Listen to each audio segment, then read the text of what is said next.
នេះគឺជាវត្តភ្នំរាបដែលពុកម៉ែបងប្អូនបានឃើញជាមួយនឹងខ្ញុំនេះហើយនេះគឺជាប្រាសាទភ្នំរាបផ្ទាល់តែម្ដងដែលពុកម៉ែបងប្អូនអាចធ្វើការពិនិត្យក៏ដូចជាមើលទៅឃើញជាមួយនឹងប្រាសាទដែលមានលក្ខណៈស្កឹមស្កៃហើយនឹងអស់រយៈពេលជាយូរណាស់ទៅហើយតាក់ទងជាមួយនឹងប្រាសាទនេះគឺមានអាយុកាលវែងមែនទែនដែលអ្នកទាំងគ្នាដែលអ្នកខ្លះក៏ធ្លាប់ដឹងអ្នកខ្លះទៀតគាត់អត់ធ្លាប់ដឹងទេជាមួយនឹងប្រាសាទនេះផ្ទាល់ហើយចំពោះស្ថានភាពវិញគឺមានភាពរៀងទ្រុឌទ្រោមបន្តិចហើយអញ្ចឹងយើងមកមើលតាមដានជាមួយនឹងការបង្ហាញអំពីរូបរាងរបស់ប្រាសាទទាំងស្រុងតែម្ដងអញ្ចឹងក៏មានប្រជាពលរដ្ឋខ្មែរយើងមួយចំនួនដែលគាត់បានមកលេងដែរហើយគាត់ភាគច្រើនគាត់ចូលចិត្តពាក់សម្មួយជាមួយនឹងសម្លៀកបំពាក់ខ្មែរយើងពីដើមណាដែលគេហៅថាសម្លៀកបំពាក់បុរាណប្រពៃណីជាតិយើងអញ្ចឹងទៅហើយនេះគឺជារូបភាពទាំងស្រុងផ្ទាល់ជាមួយនឹងប្រាសាទភ្នំរាប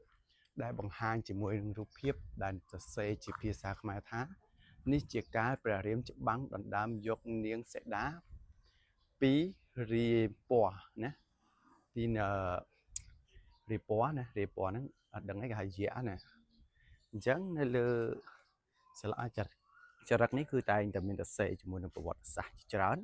តាក់ទងជាមួយនឹងប្រវត្តិរបស់ព្រេងកថារឿងពីបុរាណកាលយើងមកណាហើយមិនត្រឹមតែប៉ុណ្ណោះក៏មានជាមួយនឹងពុកម៉ែបងប្អូនយើងក៏គាត់មានវត្តមាននៅទីនេះដែរគឺគាត់ឡើងមកជាមួយនឹងការថតផ្តិតយករូបភាពអនុស្សាវរីយ៍ក៏ដូចជាមកទស្សនាអំពីរូបភាពចំនួនចាស់ដែលមានដូចជារូបចម្លាក់និងក្បូរក្បាច់រចនាជុំវិញនេះផ្ទាល់តែម្ដងអញ្ចឹងយើងឃើញហើយថាកម្ពស់នេះរាង4ម៉ែត្រដែរអញ្ចឹងកម្ពស់ពីដីមករាង4ម៉ែត្ររាងខ្ពស់ដែរបន្ទាប់មកគឺមានខ្លងទ្វារចូលមួយ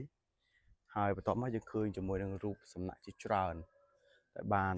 ព័ទ្ធជុំវិញនៃខ្លងទ្វារផ្ទាល់តែម្ដងហើយនេះគឺជាចណ្ដើរខាងចំហៀងនេះយើងឃើញថាគឺមាន3ចណ្ដើរសងខាងអាចឲ្យបងប្អូនធ្វើការឡើងក៏ដូចជាចុះទៅក្រោមវិញបានជាមួយនឹងស្ថានភាពចណ្ដើរគឺងាយស្រួលចុះមែនទែនហើយខាងក្នុងយើងសង្កេតឃើញថាមានព្រះ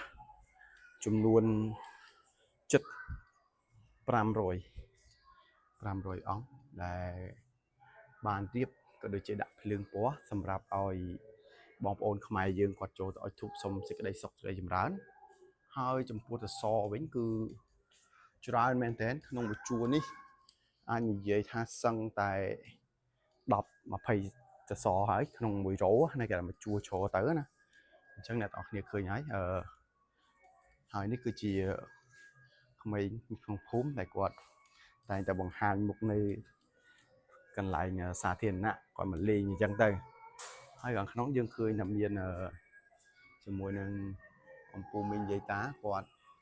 មកធ្វើការបន់ស្រន់សុំសេចក្តីសុខចម្រើនជ្រួចផុតពីសេចក្តីសុខសេចក្តីទុក្ខណាអូខេបន្តមកយើងមកឃើញទៀតហើយជាមួយនឹងក្មេងៗជាច្រើនដែលគាត់បានមកលំហែអារម្មណ៍នៅក្នុងថ្ងៃអាទិត្យជាថ្ងៃដែលត្រចះត្រចង់ហើយកន្លែងនេះពុកម៉ែបងប្អូនឃើញ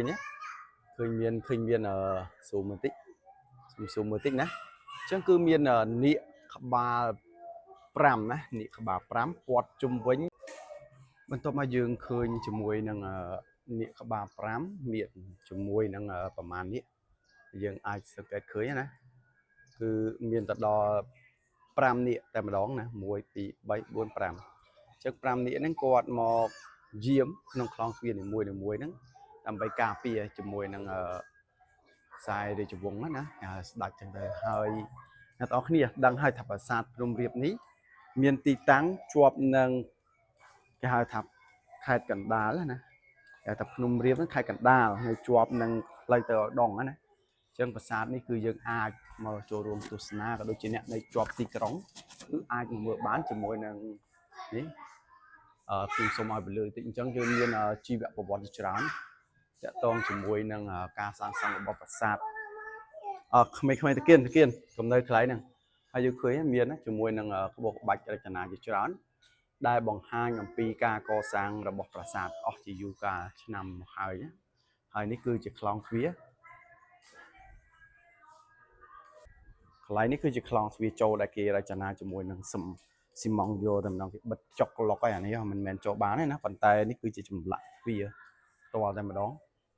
ហើយយើងឃើញថាបង្អួចជំនាន់មុនគឺមានលក្ខណៈ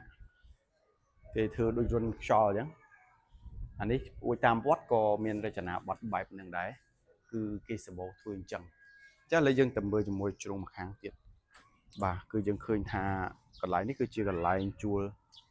រ៉ូបអីចឹងទៅបាទកន្លែងនេះច្រកមួយទៀតច្រកនេះច្រកទ្វារអាចចូលបាននេះអង្គលបានទ្វារនេះទ្វារថ្មហ្មងមានទ្វារធម្មតាមានប្រេះមានអីខ្លះហើយអានេះគឺខូចហើយអូខេអញ្ចឹងគឺអានេះគឺកម្មចន្ទាកណ្ដាលបាទអញ្ចឹងមានបងប្អូនខ្មែរយើងក៏ចូលចិត្តស្លៀកពាក់សំសួនអញ្ចឹងគេថតដាក់ទុកជាអនុស្សាវរីយ៍ហើយនេះកូនក្រមុំនេះស្អាតទេចូល YouTube លោកយាយលោកតាគាត់បានមកមើលទស្សនាអ្នកខ្លះគាត់តែងតបតែងជាមួយនឹងមីណានេះមីនីតែងឈុតបុរាណគឺគាត់តែងនៅជុំវិញនឹងផ្ទាល់តែម្ដងហើយឥឡូវនេះខ្ញុំនាំអារម្មណ៍ពុកម៉ែបងប្អូនមកទស្សនាទ្វារកណ្ដាលនៅផ្នែកខាងក្រោយទ្វារនេះគឺយើងឃើញមាននាគ5ដូចគ្នាណាហើយខ្លងទ្វារហើយខាងឆ្វេងខាងស្ដាំនេះគឺមានទ្វារ2ដូចគ្នា3ដូចគ្នាណាអូខេហើយខាងក្រោមនេះយើងឃើញថាមានអាងទឹកការរចនាអាងទឹកនេះគឺមាននេះគឺត្រឹមតែធ្វើទេមិនមែនជាគេហៅថាសំណង់បុរាណមកទេប៉ុន្តែវាមានដោយសារតែយើងច្នៃប្រឌិតបើយើងកលេចមកផ្នែកចំហៀងវិញគឺមានឃើញរថគ្រុឌមួយសងខាង2មកគូហើយជាមួយនឹងរចនាសម្ព័ន្ធដែលបានធ្វើការដាក់តាំងជាមួយរូបតាយសីនិងរូបហនុមានព្រមទាំងសំណង់ចាស់ដែលបានកសាងនៃប្រាសាទជាគេហៅថាមូលដ្ឋានគ្រឹះណាហើយមានជាមួយនឹងអង្គរៈ2សងខាងអញ្ចឹងគេដាក់ដើម្បីការពារក៏ដូចជាឈ្នះអស់ជាមួយនឹងពលឹងផ្សេងគេហៅថាពលឹងមិនល្អអញ្ចឹងទៅហើយឥឡូវនេះយើងមកមើលជាមួយនឹងរូបអ្នកយាមនេះគឺត្រឹមតែលាបពណ៌ថ្មីនោះទេ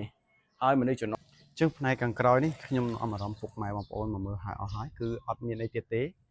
អស់ហើយជាមួយនឹងផ្នែកខាងក្រោយដែលខ្ញុំបានបង្ហាញអញ្ចឹងផ្នែកខាងក្រោយនេះជាផ្នែកដែលយើងឡើងមកឃើញទ្វារធម្មតាឥឡូវយើងទៅទស្សនាជាមួយនឹងវគ្គផ្សេងទៀតដែលខ្ញុំនឹងធ្វើការ review អំពីវត្តនេះផ្ទាល់តែម្ដងណា